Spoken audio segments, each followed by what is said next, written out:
Alright, this is the review of the research project. First question is, what was the main argument of your project? How successful do you think you were in supporting that argument? So my main argument in my project was that the Haitian Revolution did not catalyze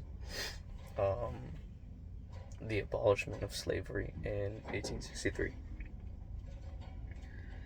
So I think I supported it pretty well. It was only until I mentioned about the reasons as to why slavery got abolished in 1863 that I was able to really support it. And it really seemed on board that it did catalyze it, because there was a lot of fear that came after the Haitian Revolution, and news reached out to the people that were more in the South, as they had more slaves, and they also had a lot of issues with how they were going to go about treating their slaves, in a sense. And I mean, even after, there was a portion where some French soldiers were basically went up into the north, like near New York or Pennsylvania, I think. Yeah, Pennsylvania, to Charleston, to spread their ideology, and wanted to do the same thing that they did in St. Domingo, to bring it to the U.S. basically. Number 2, these are all my notes, just the questions right now, nothing else. What was the biggest challenge you had to overcome in conducting this research? I think that the biggest challenge that I ran into, researching, was how I was going to connect the two sources to support my main argument. Because my main argument was a little iffy. I didn't start off with a main argument. I kind of came up with the main argument after the fact. It was very rushed, in a sense. I thought at first maybe it did catalyze the abolishment of slavery, but then I really thought about it and I was like, well, it only struck fear. It could have caused an uprising, but it's not really the reason why. I mean, it could definitely be seen as a reason why the abolishment of slavery in other countries, but specifically for the U.S., I wouldn't say that it had so much of an effect. I think it was more like it happened. It's kind of like how propaganda is, and it just spread throughout, and it brought fear, but it wasn't so strong, even in the slaves. Even though they might have heard, because they didn't really have much communication, they didn't see a reason to really do that. So, which of your primary resources was the most useful and why? I think out of all the primary resources, I think the quotes directly given from Abraham Lincoln and even some letters was the most useful to really bring up the argument. He was really talking about, the Union one really pulled it through, right? He was all the ones where it's deciding whether he was racist or not, doesn't really matter. It's just kind of side details, day in life. But the one that really pulled through was his letter that he sent, where he was like, if I have to get rid of slavery to save the Union, I will. And if it means that to save the Union I have to not free the slaves, I also will. That just proves that it has nothing to do with Haiti. It has everything to do with how he wants to save the Union. I mean, even his own ideologies, he's able to push aside if it means that it saves the Union, basically. Number 4, which of your secondary sources was the most useful and why? The book, I forgot the name of the book already, but there was a book that was written by Adden Furman or something like that. She was really well studied, and she wrote a good book about Cuba. But the reason why it was so helpful was because it showed how, yes, the Haitian Revolution did have an effect on other countries and their slavery, and what happened during the Haitian Revolution, how it was planned out by the slaves, when they would meet up,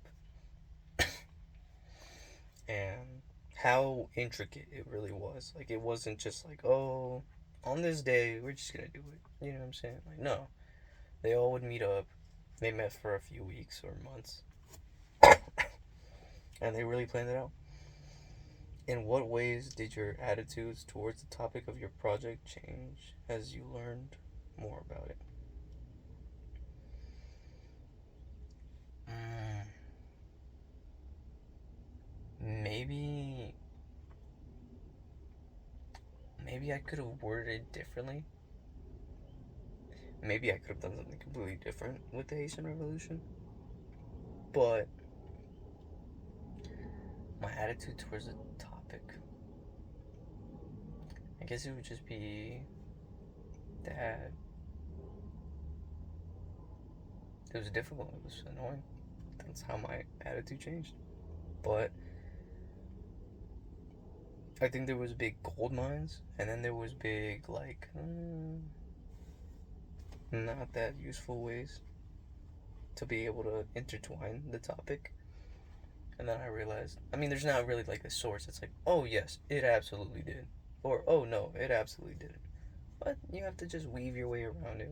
Is the whole purpose of this project. So I'm not that bugged about it. Number 6. What was the most interesting thing you learned about your topic?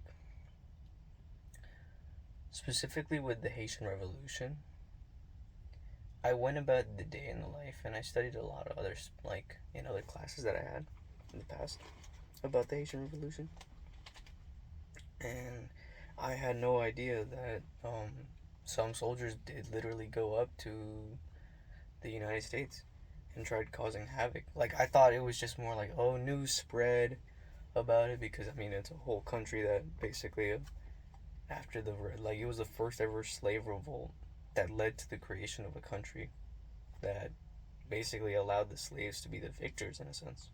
Usually they're just oppressed and minimized. So I think the most interesting topic is not only did they conquer, but they also tried to like go on a conquest in a sense and spread their influence out to even the United States, which was seen as a pretty big powerhouse at that time. I guess.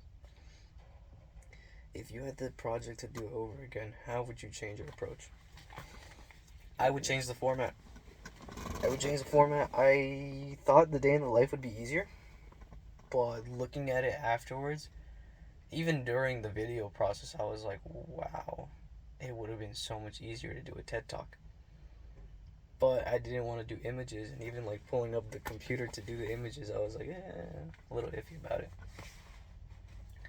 But I would have done a TED Talk, and that would have just allowed me to just talk about the actual things that happen without it having to correlate to the daily lives. Like, I could have even mentioned their daily lives even in my TED Talk. I could have been like, the life of this person was like this, the life of that person was like that. But having to play out the characters is what made it somewhat difficult. However, the real make or break in this for me, or like what I would choose from, was because I would either have to add images, while the other one is just like I just talked as if I was them. And then the issue was also the white slave owners.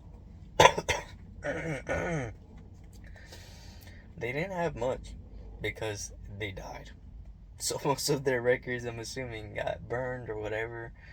All I know is what their intentions was before they set out to France, which was to get rich and then go back to France. That was like their whole plan. That was their whole sheboing. But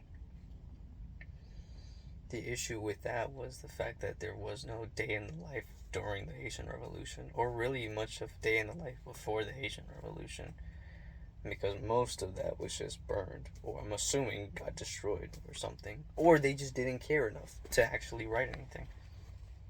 I don't know. All I know is that there's not much information in the day of the lives.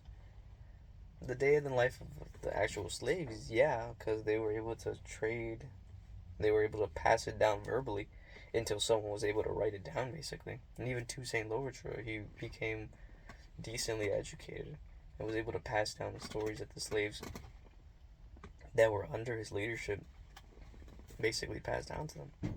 So how would I have done this differently? I would have done a TED Talk instead, and I would have started this way sooner than what I did, so that I could have done it step by step. But it wasn't that difficult. My issue was like, as I'm doing mid project, I'm improvising a lot, and I'm trying to figure out how to like intertwine it so that it doesn't sound so robotic. So you'll hear me stutter a lot or be like doing a lot of filler words to try to bring out an argument or like a speech. Had it been planned better, then yeah, it would have been better, of course. But um, that's what I would have done differently. Thank you.